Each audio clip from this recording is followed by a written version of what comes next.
And we're following breaking news out of Lansing. It's about a controversial bill that was passed in the middle of the night before lawmakers had a chance to vote on it or read it. Yeah, schools and municipalities said it would destroy their ability to educate voters about millages. This afternoon, Governor Rick Snyder signed Senate Bill 571 into law. 7 Action News reporter Kim Russell broke the news about some very controversial parts of this bill. She joins us live in the newsroom. And Kim, what does it do? Now, it's really hard to say. Right now, as the bill is, it makes it illegal for employees of a public body, say a library, school, or the zoo, to talk about a ballot issue with voters by television, radio, or mass mailing within 60 days of a millage. School and city leaders said that means if I, for example, called and said, hey, can you give me an interview? They would have to say no. The penalty, if they didn't, 1 year in jail and thousands of dollars in fines.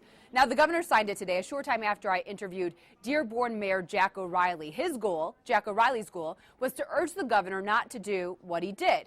Now, O'Reilly calls this a gag order. Schools tell me that it will make it impossible for them to correct propaganda that's incorrect about millages and therefore will hurt school funding. Now, this bill didn't start out this way. It started out as a 12-page bill that regulated campaign dollars.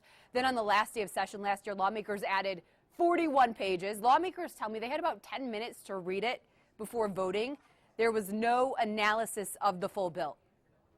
9:30 at night, they took and inserted this language into a bill, only told the Republican caucus, and then voted on it.